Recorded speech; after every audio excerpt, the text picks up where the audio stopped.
They are an entirely different class of human. That is what Tristan Tate says when comparing elite bodyguards to somebody like Tom Aspinall. And when they go head to head, it sounds like he thinks the UFC heavyweight champion would not come out victorious.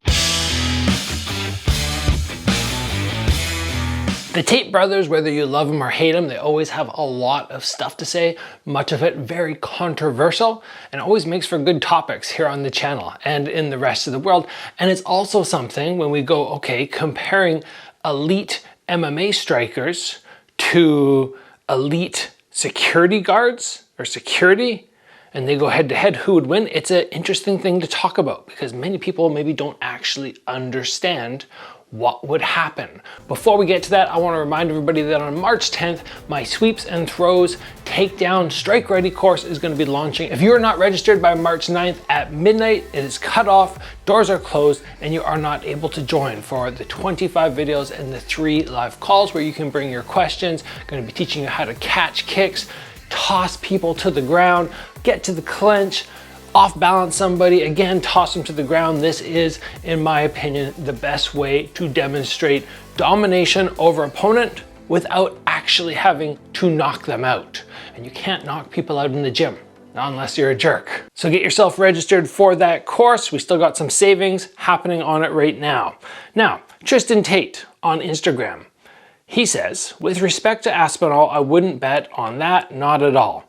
And from the little articles I read, it made it sound like he's talking about Aspinall versus somebody who is an elite security guard. He says, these elite security guards, these guys won't strike or go for submission. Throat, groin, eyes. He's saying they will attack those. They're trained killers, not trained fighters. You think they train less than him? You think they aren't consistently drilling and perfecting kill techniques? No. These are not overweight nightclub heavies that bodyguard celebrities. These are an entirely different class of human. This makes for very interesting conversation. The very first thing that I want to point out about the Tate brothers, again, in spite of what you might think about them, in spite of whether you look at them as a role model or ridiculous, I want to touch on the accomplishments. Now, Tristan Tate, I don't know about his striking pedigree. I'm going to go mostly off his brother. His brother is the more notable one, and many people, when I've talked about his striking level, go, Gabriel, you don't know what you're talking about. He's won a ISKA title. Guess what? So have I. Got cobwebs up there. So have I. I can tell you that there is not the same level of accomplishment between having this and having this. Another ISKA belt. Having this or having this. Very, very different. It is much easier, much easier to get one of these. You do not have to fight the same level of competition. So if we're judging, or let's say arguing, that Andrew Tate's striking is really good because he has an ISKA belt, I'm not going to disagree. I'm not saying he's a bad striker, but I'm not saying an ISKA world title puts you on the same level as a UFC champion. No, it's just not the same. I've seen him do some striking, and he has many attributes which look very good. Number one, when his fights, he looks like he hits very hard. He's got something like that Pereira effect where he touches people and it doesn't look like they should go down, but they do. He also has interesting head movement, but in terms of the striking capabilities and actually breaking down how good is his technique, it's not amazing. But that doesn't mean if he would have kept going, he wouldn't have won real world titles. Just his technique isn't amazing. But okay, that's fine. Doesn't need to be, apparently.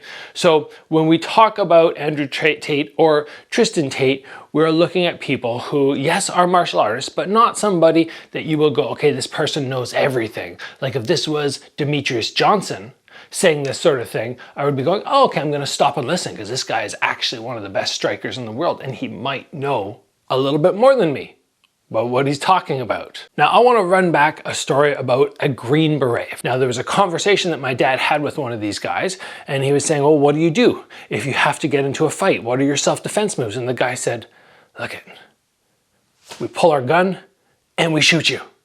That's what we're trained to do. All this hand-to-hand combat stuff, as I understand, is not trained the way most people think. And perhaps the way that Tristan Tate is thinking. Now, again, he's not saying army. He's saying personal security, perhaps for people like presidents and such. But again, we're back to talking about weapons.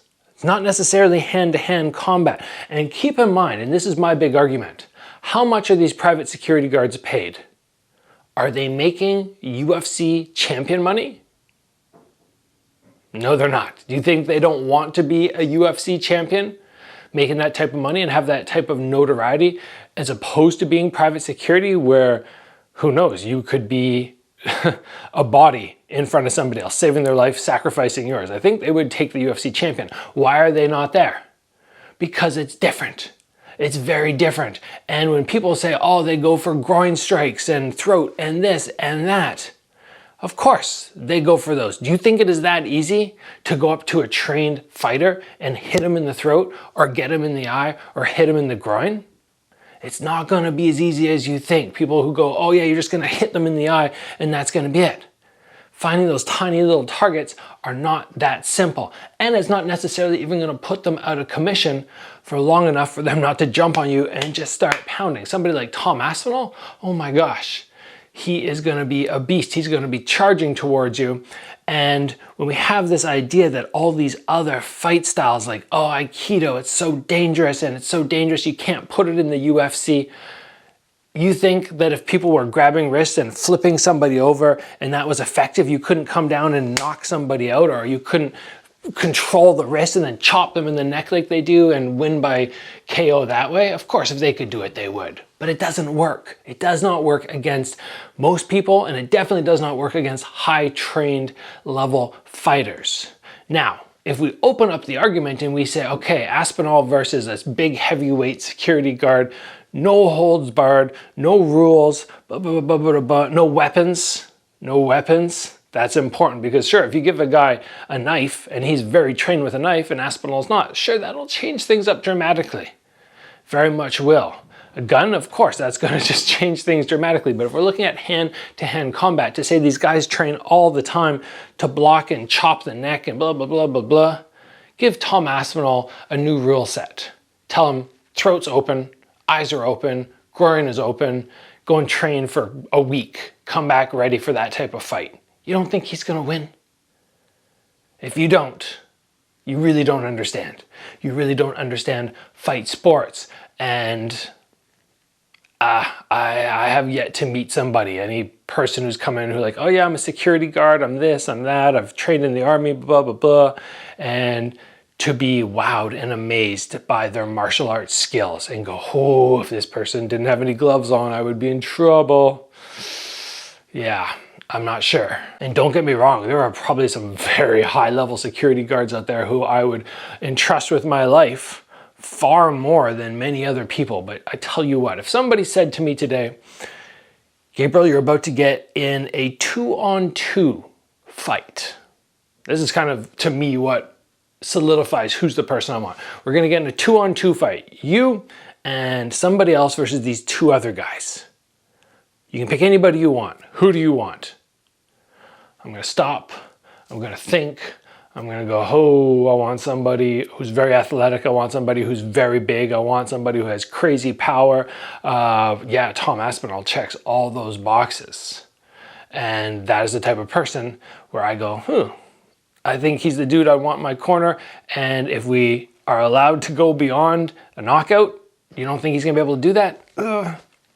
Yeah, so this is one that I'll be interested because, or in your opinion, because there are many people out there who know more about self-defense than myself. I used to do self-defense. Very often we trained and trained and trained all the ugly stuff. And then I started committing myself to this, and it's been 20 years since I've really done any real self-defense. So maybe there's some people out there who know something at this point that I do not. But once again, I have trouble believing that, how does Tristan Tate say it? This is a different class of human. I'm pretty darn sure that these athletes who are training 4, 5, 6 hours a day are also a different class of human. And yes, they are not nightclub bodyguard celebrities. They are doing other stuff, but these guys have to train in so many other things aside from hand-to-hand combat. Think about it. They have so much else to do. Aspinall is only training for hand-to-hand combat. And of course, he can incorporate throat and groin and eye strikes into his arsenal like that, like a week, legitimately, and he'll be ready for it. So yeah, they won't go for strikes, they won't go for submissions. Well, yeah, you're maybe not going to be going for that kind of stuff. What do you do when all of a sudden Aspinall's charged forward, he's taking you down, he's ground and pounding you, or smothered you, or you could bite him or something like that, I suppose. But yeah, it's not going to go well. It's just not.